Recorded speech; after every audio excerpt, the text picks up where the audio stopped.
더정치 인터뷰 더불어민주당 원혜영 의원 나오셨습니다. 원혜영 의원님 안녕하세요. 반갑습니다.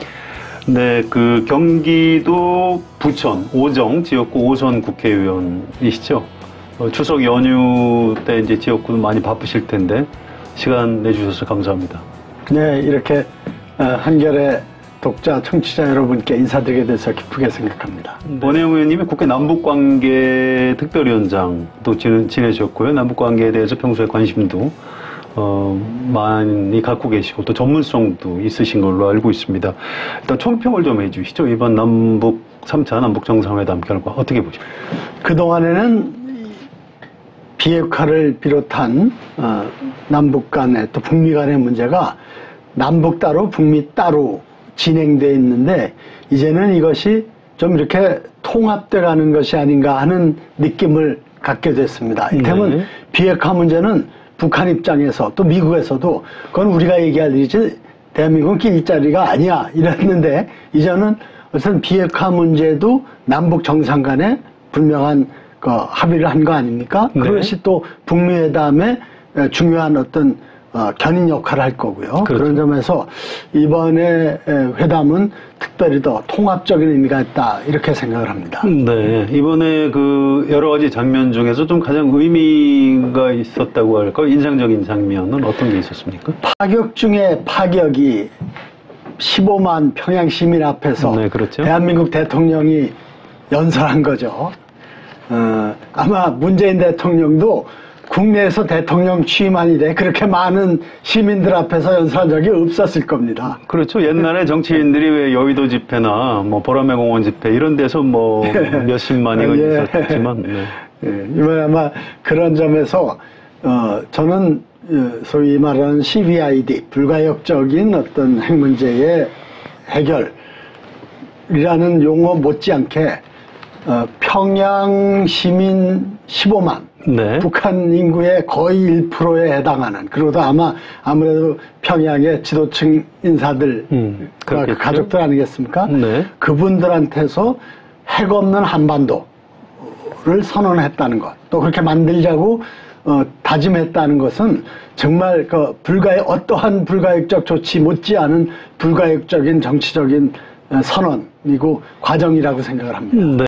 바로 또 미국에서 그러면 회담을 시작하자 해서 지금 유럽의 빈하고요 또 뉴욕에서 또 만나자 이렇게 곧바로 북미 회담이 좀 이어지는 것 같습니다. 자, 북미 회담 잘 될까요? 어떻게 전망하십니까?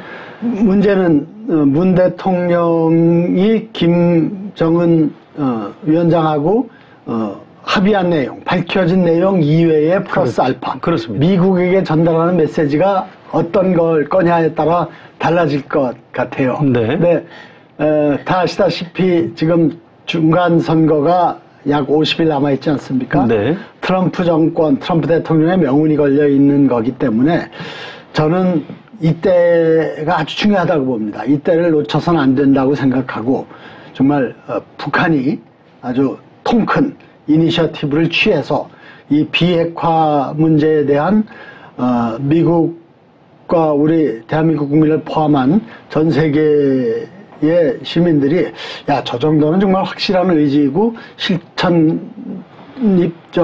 실천의 의지가 담겼구나 또 실제로 실행되는구나 이런 걸 보여줄 수 있는 좀 담대한 네. 제안과 주도가 필요하다고 생각을 합니다.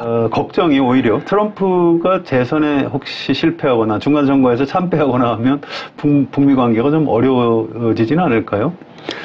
그런 점 때문에 네. 북측에서 트럼프 대통령을 돕는다 이런 차원으로 볼 게 아니고 네.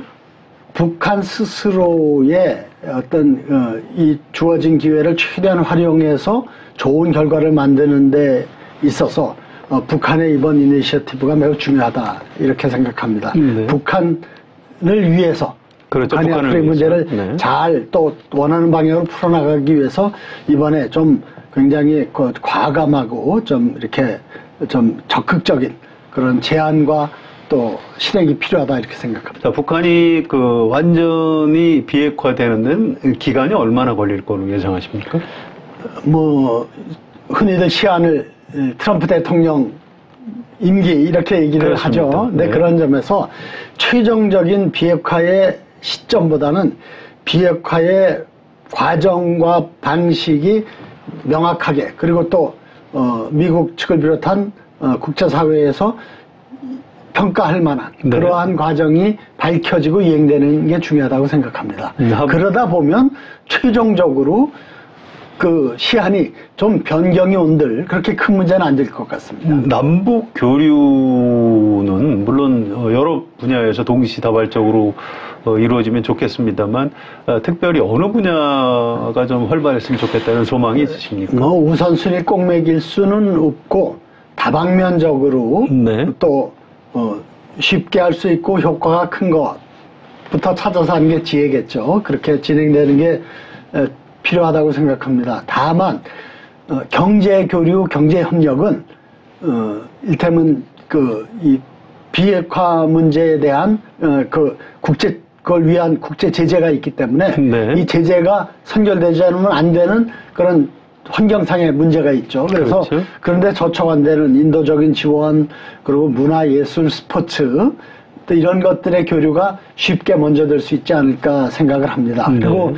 또 제가 아주 관심을 갖고 3년 전부터 주장해 온 게 철원의 북측 철책선과 남측 철책선에 꽉 차게 사각형으로 태봉국도성, 흔히 궁예도성으로 알려져 있는 태봉국도성이 있습니다. 네.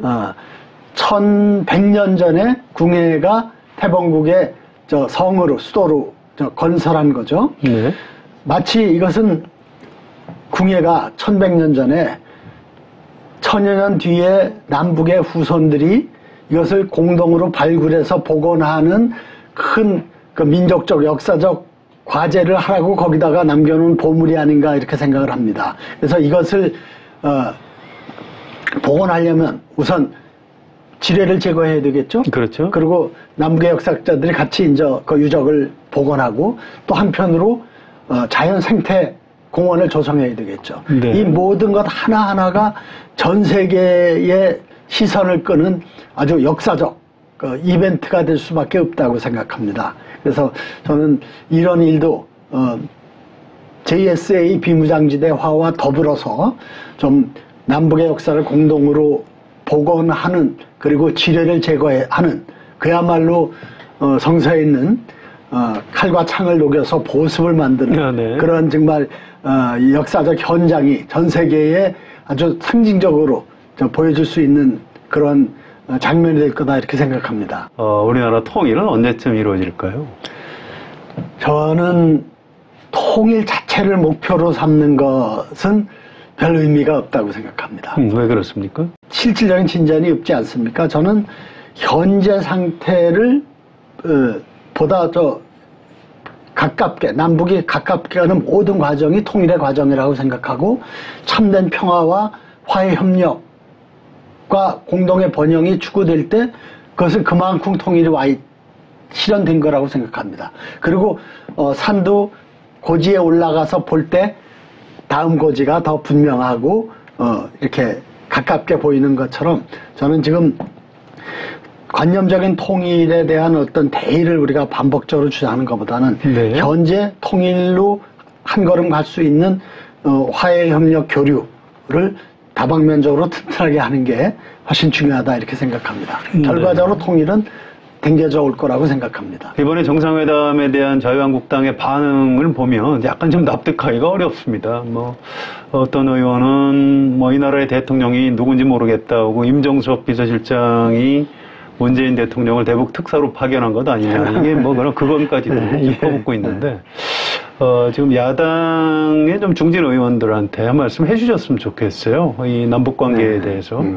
실제로 북한에 대한 불신이 워낙 강하기 때문에 일정하게 그러한 입장을 좀 대변하고자 하는 욕구나 필요성이 있을 수도 있겠습니다만 어쨌든 이 남북 관계의 그 개선과 발전은 정말 우리 민족사회에 아주 중요한 과제고 그것이 지금 눈앞에 전개되고 있는 시점에서 우려점, 문제점들을 지적하는 건 하더라도 큰 방향에 있어서는 좀 이렇게 당리당략의 차원, 또 유불리의 차원을 넘어서서 좀 이 많은 정말 진짜 정치가로서 또는 정치 세력으로서의 그런 좀 의연함과 엄정함이 있으면 좋겠다 생각합니다.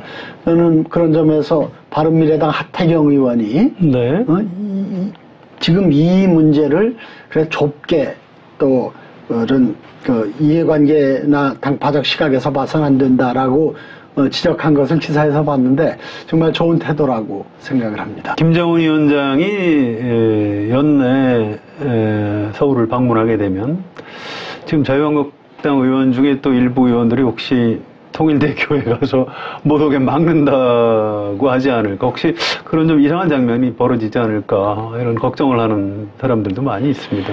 그런 우려를 또 전혀 무시하지 않았을 텐데 어쨌든 이런 그 과감한 결정을 내려진 점에서 네. 좀 어쨌든 우리가 뭐 저 자유로운 국가니까 다양한 주장과 견해와 행동이 있겠습니다만 어쨌든 이 남북 간에 지금 뭐 진행되고 있는 상황이 얼마나 시대적으로 역사적으로 중요한 것인가에 대한 좀 큰 틀에서의 인식, 네. 그건 좀 같이 하려고 노력하면 좋겠다 생각을 합니다. 네, 국회에서도 좀 많이 좀 설득을 해주시면 감사하겠습니다. 예. 알겠습니다. 아무튼 문재인 정부의 어떤 경제 정책이 근본적인 어떤 문제가 있는 겁니까?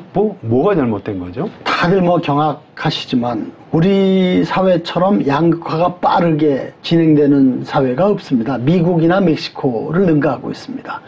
최근 몇 년간 통계를 보면 다 나오는 것처럼 상위 20%는 소득이 10%가 늘고 하위 20%는 7.8%.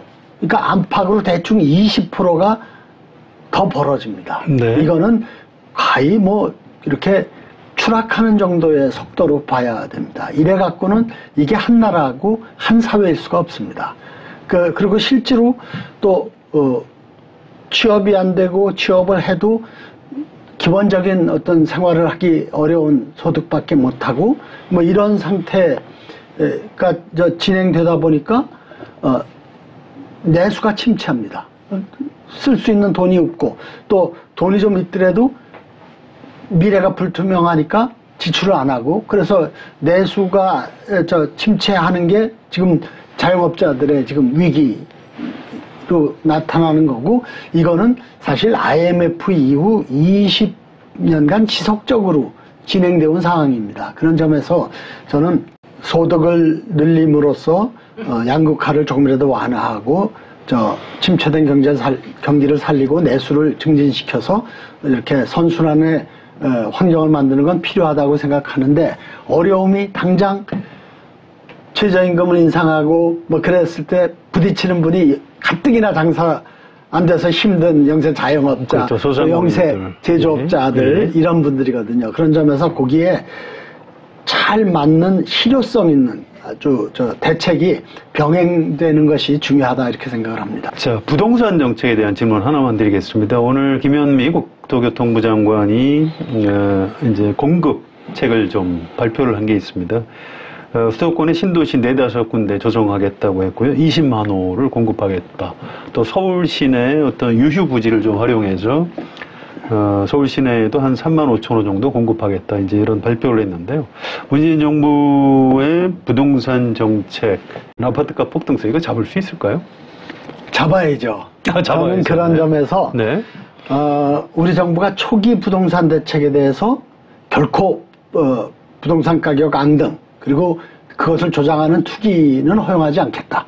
그리고 많은 돈을 들여서 비싼 집을 산 사람이면 그에 상응하는 뭐 세금을 포함한 그러한 부담을 지는 것이 정당한 것이다. 이런 의지를 좀 더 강하게 천명했어야 됐는데 고르지 네. 못한 점은 좀 아쉬움이 있었다. 예. 좀 인정을 합니다. 워낙 참여정부 때 종부세 트라우마가 그렇습니다. 커서 그런데 예. 그때하고 지금 다른 게요. 그때는 노태우 정부부터 김영삼 정부, 김대중 정부 이러면서 계속 그 과표 현실화가 5% 10%도 안 되던 걸 30% 40%로 쭉 끌어올렸어요. 그러니까 뭐 별로 비싸지 않은 집 한 칸 있는 분도 어쨌든 5만 원 하던 주택세가 15만 원이 됐다, 30만 원이 됐다. 그러면 폭등으로 느끼는 거거든요. 그렇죠. 그러다 보니까 종부세하고 전혀 관계없는 일반 서민들도 야, 세금 폭탄 뭐 이렇게 됐는데 지금은 그렇지가 않습니다. 그러니까 종부세를 대상에 된 사람들이 적고 뭐 시민들이 이렇게 SNS에 글 쓰는 거 보면 나도 종부세 폭탄 좀 맞아보면 좋겠다 이런 예, 얘기들도 그렇습니다. 하고 예. 시민들의 평가가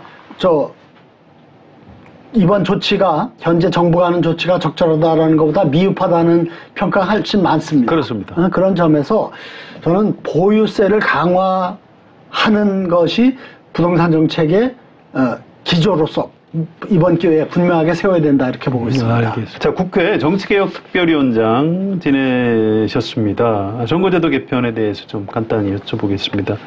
원혜영 의원님이 생각하실 때 가장 좀 현실적이고 바람직한 선거제도 개편안은 뭐라고 생각하십니까? 비례제 확대 운동을 하는 분들이 내거는 구호가 민심 그대로의 선거제도를 만들자. 그렇습니다. 그런데 저도 그 말만큼 정확하게 어떤 방향으로 선거제도 개혁이 돼야 되는지를 전달하는 표현하는 것은 없다고 생각합니다.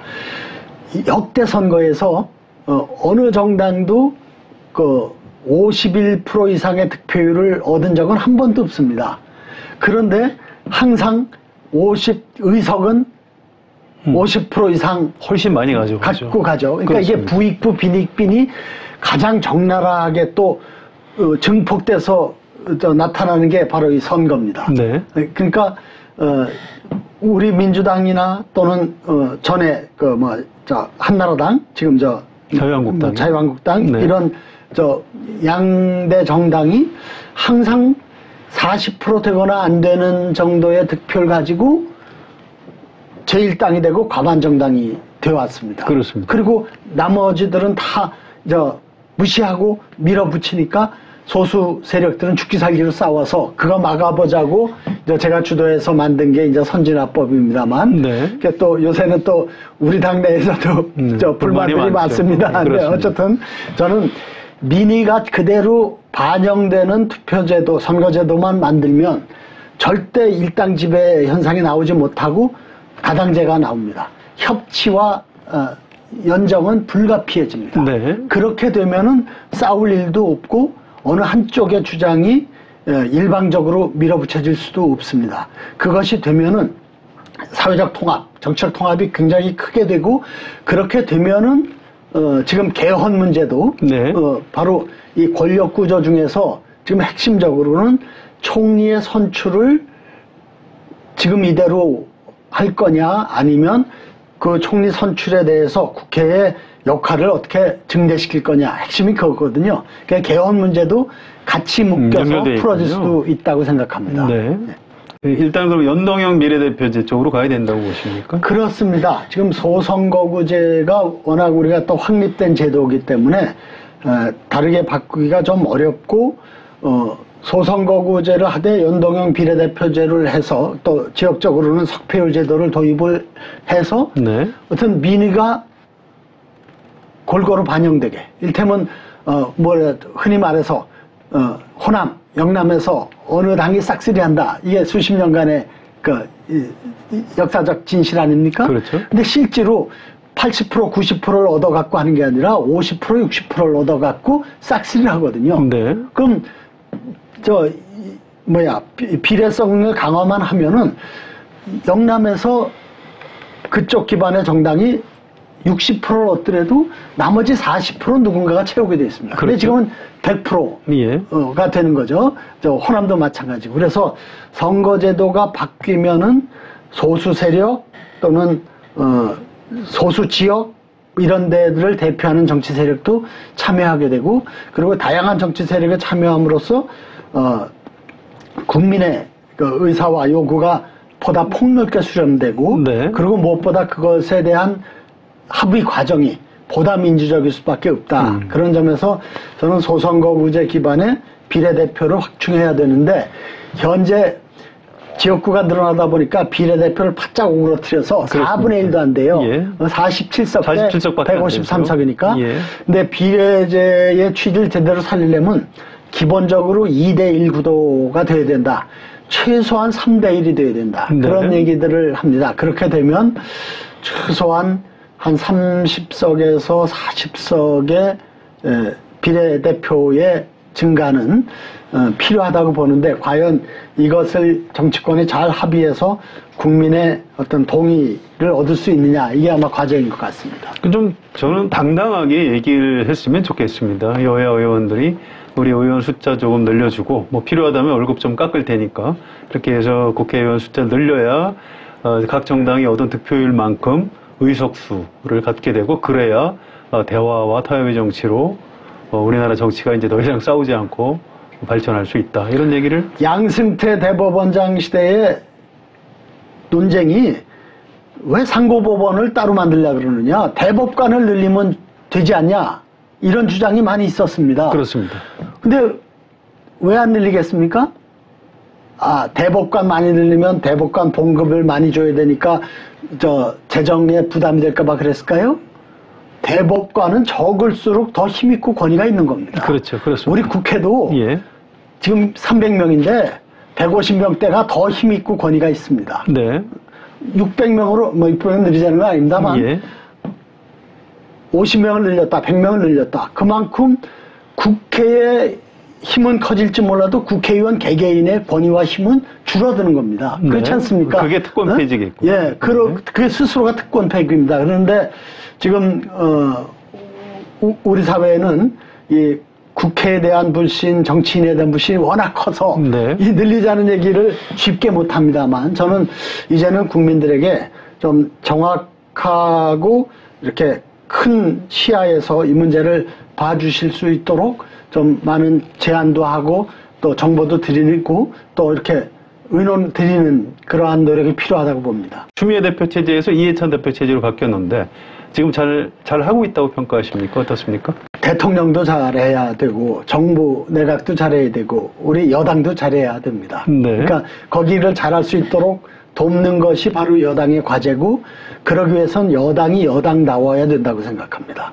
그런 점에서 국정과 이런 정치에 대해서 폭넓은 경험과 식견이 있는 이해찬 의원이 당대표를 맡은 것은 아주 시의적으로 적절하다, 이렇게 생각을 합니다. 그래서 좀 당에서 정부의 정책을 지원하고 협력하는 것과 함께 또 보다 전진적인 진전된 더 실효성 있는 정책 제안을 우리가 할 수 있는 그런 것이 자연스럽게 이루어져야 됩니다. 그리고 잘못된 거에 대해서는 또 정당이라는 게 시민을 대표하는 기관 아닙니까? 지적하고 대안을 제시할 수 있어야 되는데, 네. 그런 점에서 건강한 당정 관계에 수립을 할 수 있는, 그걸 만들어 나갈 수 있는 리더십이 꼭 필요하다. 자, 2020년에 21대 국회의원 선거를 하게 되는데요. 민주당이 지금보다 의석을 늘리게 될까요? 아니면 그렇지 않을까요? 어떻게 전망하십니까? 그걸 어떻게 전망했습니까? 다만 네. 역대 정권이 집권 후기에 항상 어려웠습니다. 그렇습니다. 그런 네. 점에서 저는 그렇게 낙관할 일은 아니다. 그리고 문제는 경제야. 네, 어쨌든 민생 경제를 해결할 수 있는 능력을 우리가 보여줄 때, 비로소 선거에 대한 전망도 좀 같이 밝아질 것 아니냐, 이렇게 생각합니다. 네. 사실 우리 민주당 정부, 문재인 민주당 정부의 수립은 집권 세력이 정말 국정을 농단하고 국민을 무시했기 때문에 발생된 정의를 바로잡는 차원의 어떤 결과로서 이번에 우리가 집권했지만, 다음에 집권하기 위해서는 정말 집권을 해서 잘 하더라. 정의로운 사회를 만들고, 또 활력 있는 사회를 만들고, 또 평등한 사회를 만들고, 경제적으로도 저 발전을 끊임없이 만들어 나가는 정부다, 또 정치 세력이다, 이렇게 인정될 때 저희한테 기회가 있다고 생각합니다. 같은 맥락의 질문인데요. 이해찬 대표가 민주정부 20년 집권론 얘기하시는데 2020 개헌이 안 되면 2022년에 대통령 선거를 하게 되고요. 아무튼 지금 민주당 정부의 어떤 연속 집권 가능하다고 생각하십니까? 어떻게 보십니까? 잘하는 수밖에 없습니다. 잘해야 연속 집권이 되고 네. 다만 이 자리를 빌어서 지금 자유한국당의 정치인들에게 한 가지 좀 고언을 하고 싶게 태극기 부대에서 갇혀서는 안 됩니다. 그렇군요. 예, 저는 농담 삼아 현찰의 덫이라고 얘기를 하는데 스웨즈 운하를 만든 그 레셉스의 경우 그 사람이 파나마 운하를 만드는 데는 실패했습니다. 이것을 성공의 덫이라고 합니다. 항공 성공했으니까 그 방식대로 그대로 가다가 실패한 것. 흔히 말하는 내가 해봐서 아는데 네. 이걸 특히 우리 사회처럼 급변하는 사회 상황에서는 참 경계해야 된다 생각하는데 저는 그거를 이렇게 말을 바꿔서 성공의 덫 못지않게 현찰의 덫에 갇혀서는 안 된다. 자꾸 자기를 소통하고 지지하는 세력을 확장하기 위한 부단한 노력이 필요한데 네. 확실하게 목소리 크고 행동력 있는 그 태극기 부대만 쫓아가서는 우리 사회의 발전에도 큰 장애가 되고 무엇보다 정치 세력으로서의 입지와 전망에 대해서도 굉장한 그 한계를 스스로 좁혀가는 게 아니냐 이런 점에서 네. 좀 더 특히 이런 남북 문제나 민생 경제를 해결하는 데 있어서는 좀 그 사회 전체를 보는 시각을 가지고 우리 동료 의원들 지금 자유한국당의 의원들이 그런 입장에서 임해주시면 좋겠다 하는 고언을 드립니다. 야당이 좀 합리적인 보수 세력으로 진화해서 지금 여당하고 선의의 어떤 경쟁을 하자 이런 제안하신 걸로 이해를 하면 될 것 같습니다. 오늘 바쁘신데 이렇게 인터뷰 응해 주셔서 감사드리고요. 추석 연휴 맞아서 저희 한겨레 TV 시청자들 또 국민들께 간단한 인사 말씀 좀 부탁드리겠습니다. 추석은 한 해의 농사를 갈무리하고 그것을 감사하고 축하하는 우리 민족 전례의 명절입니다. 우리도 비록 농사는 안 짓지만 그동안 해온 일의 성과를 좀 스스로 축하하고 또 가족과 함께 나누는 그러한 좋은 명절이 됐으면 좋겠습니다. 우리 백두산 천지에서 찍은 사진 보니까 그렇게 청명합니다. 우리 시민들의 앞날 또 우리 민족의 앞날에도 구름 한 점 없는 밝고 아주 그 맑은 미래가 오기를 희망하고 기원합니다. 더정치 인터뷰 오늘은 더불어민주당 원혜영 의원과 함께했습니다. 여러분 고맙습니다.